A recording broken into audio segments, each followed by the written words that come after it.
Pemirsa, rencana pengukuran ulang atau konsetring lahan sengketa di kawasan Tapak Kuda, Kota Kendari berujung ricuh. Sejumlah warga menolak kehadiran tim Pengadilan Negeri Kendari yang akan melakukan pengukuran hingga petugas terpaksa dievakuasi menggunakan mobil barakuda.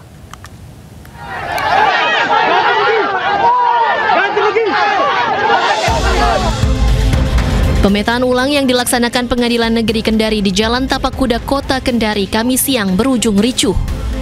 Kericuhan berawal saat juru ukur dan petugas sita Pengadilan Negeri Kendari hadir di lokasi lahan sengketa antara warga dan pihak pemohon Adi Jaya. Situasi mulai tak terkendali saat juru ukur akan melakukan pengukuran dan dihalangi warga sehingga tim Pengadilan Negeri Kendari terpaksa dilarikan dengan mobil barakuda. Pemilik lahan mengaku pengadilan seharusnya tidak melakukan pengukuran ulang sebab hak guna usaha milik pemohon telah berakhir sejak tahun 1999. Dan saat ini lahan telah dikuasai warga serta sudah bersertifikat. Jadi bahwa dengan hadirnya tadi Abdi Jaya bin Lode Hatal ini, kenapa kemudian kita tolak? Karena kita berdasarkan dudukan hukum, seperti yang dijelaskan oleh kuasa hukum kita tadi, kami menolak konsetring itu karena Abdi Jaya ini bukan orang yang berperkara di perkara 48 PDT. Ya. Sementara itu, kuasa hukum salah seorang warga menjelaskan putusan pengadilan yang sudah berkekuatan hukum tetap namun tidak dapat dilaksanakan karena terdapat hambatan baik dari sisi hukum maupun fakta di lapangan. Pemohon eksekusi yang menyatakan bahwa dia adalah pemilik HGU itu, HGU atas nama Koperson, itu sudah habis masa berlakunya di tahun 99. Nah, kalau kita lihat di peraturan pemerintah tentang pendaftaran tanah atau di peraturan yang terbaru ini, bahwa HGU yang berakhir masa berlakunya itu secara otomatis tanah itu kembali menjadi tanah negara.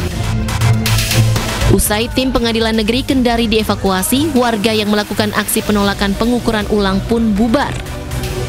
Pihak pengadilan masih berupaya menjadwalkan kembali pengukuran ulang lahan sengketa tersebut. Dari Kendari, Sulawesi Tenggara, Muhtarudin, iNews melaporkan. Dua kelompok warga yang saling klaim atas kepemilikan lahan di kawasan Pasar Sentral PK Bata, Polewali Mandar terlibat bentrok. Bentrokan dipicu saat salah satu pihak berusaha mendirikan pagar di depan puluhan kios pedagang.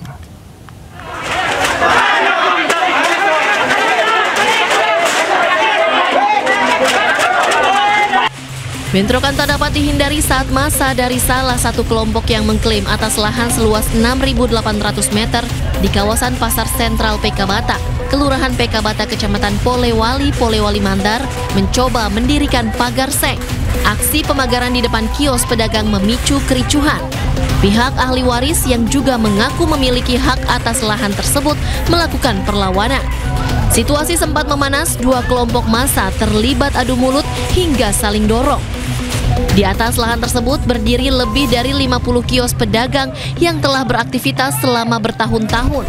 Kelompok Baso Komo selaku ahli waris mengaku mendapat panggilan mediasi, namun mediasi tersebut tak terrealisasi.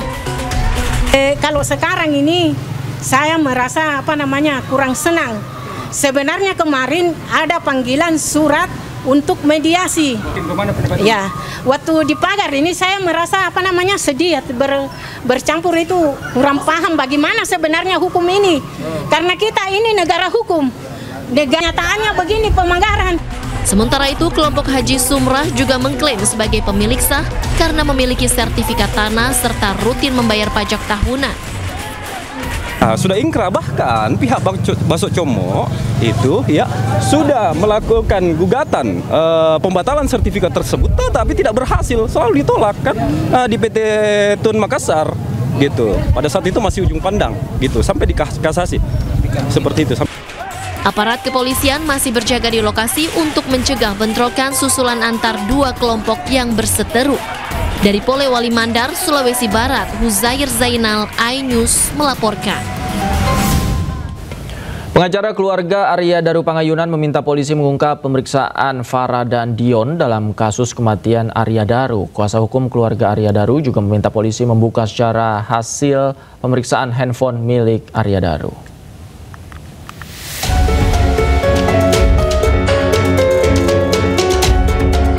Kuasa hukum keluarga Arya Daru Pangayunan, Nikolai Aprilindo, meminta pihak kepolisian mengungkap hasil pemeriksaan terhadap sosok wanita bernama Farah dan seorang pria bernama Dion dalam kasus kematian diplomat muda tersebut. Menurut Nikolai, hal-hal tersebut perlu diungkap pihak kepolisian. Nikolai juga meminta pihak kepolisian membuka secara terang hasil pemeriksaan handphone milik Arya Daru. Nah, hal-hal privasi itu kami minta agar itu dibuka. Apa privasinya, hubungannya tentang apa privasinya, apakah hubungan dengan seorang wanita yang bernama Farah dan juga Dion, seorang laki-laki Dion yang bersama-sama dengan Farah dan almarhum ketika mereka siang makan di pos blok, kemudian mereka malam bertemu di GI. Nah, sini kita harus melihat jejak-jejaknya. Sebelumnya, polisi menyimpulkan tidak ada keterlibatan orang lain dalam kematian Arya Daru Pangayunan. Di Reskrimum Polda Metro Jaya, Kombes Pol Wira Satya Triputra mengungkapkan Arya telah memiliki keinginan mengakhiri hidupnya sejak lama, tepatnya sejak tahun 2013. Fakta tersebut terungkap dari hasil pemeriksaan digital forensik terhadap perangkat elektronik milik Arya. Tim Liputan Anyus melaporkan. Pemirsa, penyebab kematian Arya Daru Pangayunan masih diselimuti misteri. Pihak keluarga menempuh berbagai cara untuk mengungkap penyebab kematian Arya Daru. Indikasi meninggal tanpa keterlibatan pihak lain.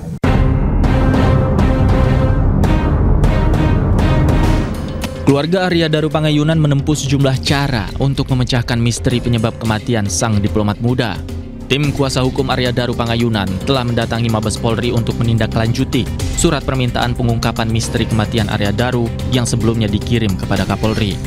Bahkan, pihak keluarga juga telah menghadap ke Komisi 3 DPR untuk mengungkap misteri penyebab kematian Arya Daru.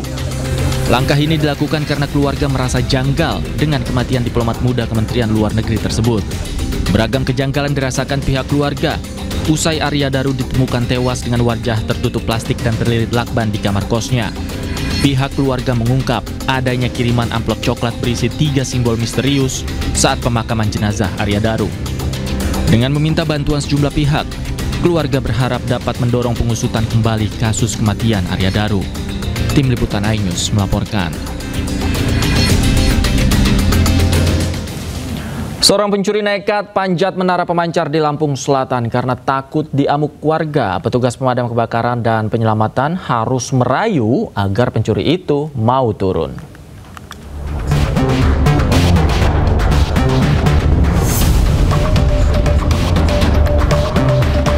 Pria ini nekat memanjat menara pemancar provider setinggi sekitar 70 meter di Bukit Glumpai, Desa Canggung, Raja Basa, Lampung Selatan, Lampung, setelah kepergok mencuri kabel tower provider. Para pelaku diketahui warga Desa Merak Belantung, Kalianda. Mereka ditahan di menara selama 6 jam karena takut diamuk warga yang telah mengepung lokasi. Petugas pemadam kebakaran bersama polisi bahkan harus membujuk agar mau turun dengan aman. Sebelumnya, warga melihat 3 orang tengah mencuri kabel di area menara. 1 pelaku berhasil ditangkap, 1 lainnya kabur ke arah pemukiman, dan 1 lagi memanjat menara. Dari hasil pemeriksaan, polisi menemukan mobil milik para pelaku yang di dalamnya terdapat tumpukan potongan kabel boarding diduga hasil curian. Pelaku kini diperiksa unit Jatandra Satreskrim Polres Lampung Selatan guna penyidikan lebih lanjut.